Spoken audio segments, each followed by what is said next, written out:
আজকে হবে ছাঁচি ছাঁচি কুমড়ো, যাকে বলে এই যে ছাঁচি কুমড়ো দিয়ে চিংড়ি মাছ। না, ছাঁচি কুমড়োটা, লাউ নয়। হ্যাঁ, ছাঁচি কুমড়ো দেখলে বোঝা যায়, লাউ কাটলে বোঝা যায়। এটা আমি কেটে চাচা। সব থেকে বড় কথা, এইভাবে কাটা যায় না, ঠিক আছে? এইভাবে যে কোনো কুমড়ো জিনিস, বিশেষ করে তো কুমড়ো মেয়েদের কাটতেই নেই, আর যদি রান্নায় কাটতে লাগে তো কেটেই দেখবেন বিক্রি করে। আর ছাঁচি বা লাউ এইভাবে কোনো সময় কাটবেন না, এটাকে বলি দেওয়া বলে। এই যে এই যে এই যে দুটো এইভাবে কাটবেন না, সর্বক্ষণ এই যেভাবে কেটেছি, লাউ বলুন ছাঁচি বলুন, এইভাবে কাটবেন।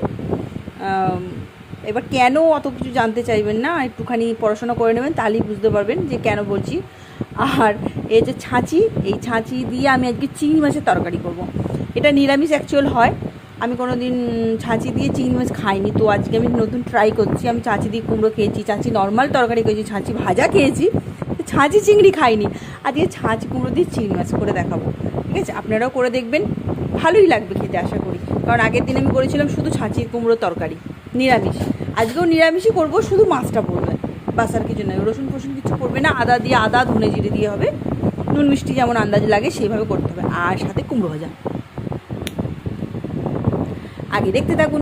ভালো করে দিয়ে প্রেশারে সিদ্ধ করে নিতে হয়। প্রেশারে দিলে সিদ্ধ কম, মানে কড়াতেও করা যায়, কিন্তু প্রেশারে সিদ্ধ করলে একটু তাড়াতাড়ি হয়, একটু সময় লাগে, তো গ্যাসটাও কম পড়ে। আর ভালো করে ধুতে হবে, কারণ এটা যারা কষ বেরো দিয়ে হাতে দাগ হয়ে যায়। প্রথমে নুন টুন দিয়ে হাতটাকে রগড়ে দিতে হয়, বা নুন বা তেল দিয়ে যদি কাটা হয় তাহলে কষটা লাগে না। বা জলে বারবার হাত ডুবিয়ে, জলে বারবার তো হাত ডুবানো তো ভালো নয়, একটু নুন বা তেল লাগিয়ে কাটবেন, দেখবেন কষটা হাতে লাগবে না, এটা কষ বেরোয়। তারপর ভালো করে ধুয়ে এবার এটাকে হালকা অল্প জল দিয়ে, খুব সামান্য, না দেওয়ার মতো নেই, খুব সামান্য জল দিয়ে এটাকে সিদ্ধ করে নিলে রান্নাটাও তাড়াতাড়ি হয়। আর জলটা ফেলবেন না, রান্না করার সময় জল সমেতই রান্নাটা হবে। পিল রান্না, কোনো হ্যাপা নেই, কোনো ঝামেলা নেই। দেখো, কালো জিরে যদি ভালো লাগে দিতে পারেন, নাও দিতে পারেন, তেজপাতা পাঁচফোড়ন দিয়েও করা যায়। তো কালো জিরে চুলের জন্য যেহেতু বেশি উপকার, তো আমি কালো জিরেটাই বেশি প্রেফার করি। ফোড়ন দিলাম, কিছু দেবো না, দেখুন ফোড়নটা ফুটে গেল। তো এবার আমি এটা দিয়ে দেবো, ওতে টমেটম দুটো আধ খাজরা করে কেটে রেখেছি। আচ্ছা, এই টমেটম দুটো দেওয়ার কারণ হচ্ছে পচে যাচ্ছিলো, তাই নাহলে একটা টমেটম দিয়েই হয়। এবার বাকিটা এখানে ঢেলে দিলাম। সিদ্ধ করা ছাঁচি কুমড়ো ঢেলে দিলাম, ঠিক আছে, হয়ে গেল। এইবার এতে কী দেবো, আমার ধনে জিরে একসাথে আমি মিশিয়ে রাখি, এটা হচ্ছে আমি 1 চামচে ধনে জিরে দিয়ে দেবো, মানে 2 চামচে দেবো, তাহলে 1 চামচে 2 চামচে হয়ে যাচ্ছে। সাথে হলুদটাই শেষ হয়ে এসছে, মোটামুটি 1 চামচে হলুদ। আচ্ছা, আমি আজকে একটু লঙ্কা গুঁড়ো দিয়ে খাবো, তাই একটু লঙ্কা গুঁড়ো, রোজ মানে কাঁচা লঙ্কাটা আনা আছে, দেবো আন্দাজ মতন, যতটা ভালো লাগবে ততটা লঙ্কা গুঁড়ো। এইবার কিচ্ছু করবো না এটা, ঠিক আছে? আচ্ছা, এতে আদা দেবো, আর কিচ্ছু কোনো মশলা দেবো না আদা ছাড়া। এবার এটা কী করবো বলুন তো, এটাকে ভালো করে নাড়ুচাড়ুন করে মেশাবো। এতে কিন্তু এখন নুন দেবো না, কারণ কি এই টমেটোটাকে আমাকে সেদ্ধ করতে হবে, তাই নুন দেবো না।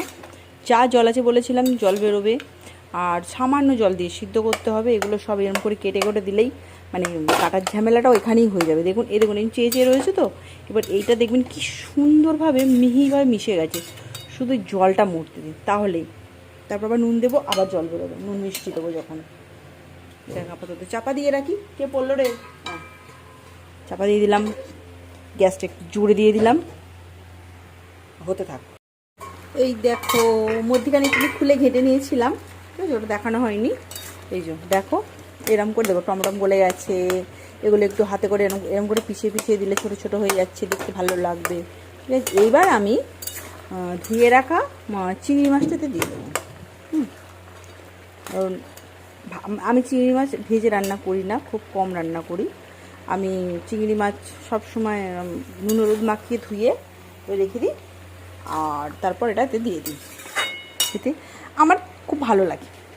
তোমরা ভাজা রান্না করে খেতে মানে নুন হলুদ মাখিয়ে না রেখে একদম ভেজে রাখতে পারো, বা ভেজে রান্না করতে পারো, বাট আমি করি না, আমার ভালো লাগে না, এটা আমার বেশি ভালো লাগে না, ঠিক আছে? চলো আবার এবার চাপা দেবো, ফাইনাল যখন খুলবো, নুন হলুদ দেওয়ার সময় খুলবো, এখন এটা থাকবে, খাটনি বেশি নেই। আমি নুন দেবো, ঠিক আছে? আন্দাজ মতো নুন আর মিষ্টি। হাতে করে মিষ্টিটা না দিলে ঠিক মজা আসে না, তাহলে হাতে করে একটু মিষ্টি। এইবার আবার এটাকে চাপা দিয়ে রাখবো, তারপর দেবো আদা। এই যে জলটা আসবে সেই জলটা বেরিয়ে গেলে তারপর দেবো আদা। নুনটা পড়ে গেল কতটা দিতে গিয়ে, আদাটা দিয়ে দিলাম। আর নুন দেওয়ার পরে এই যে জল বেরিয়েছে, জল আর বন্ধ হয় না, চলতে থাকুক রান্না। আদা মানে জলের সাথে দিয়ে দিলাম ওই জন্য, নাহলে পরে আদা দিতাম। বাবা ধোঁয়া হচ্ছে খুব তারা। আমার ছাঁচি চিংড়ি রেডি, ঠিক আছে। এ দেখো খুব সুন্দর মাখা মাখা মাখা মাখা হয়ে গেছে না? এ দেখো খুব সুন্দর হয়, টেস্ট করে দেখবে। ছোটো ছোটো করে গেলে দেখতে সুন্দর লাগে, আর চেয়ে থাকলে ভালো লাগে না, তো ওই জন্য একটু মাখা মাখা। এখন একটু জল রয়েছে, এই জলটা মুড়ে গেলেই রান্না কমপ্লিট। প্লিজ রান্না করে দেখো, লাইক শেয়ার সাবস্ক্রাইব করো, প্লিজ প্লিজ প্লিজ সাবস্ক্রাইব করো প্লিজ।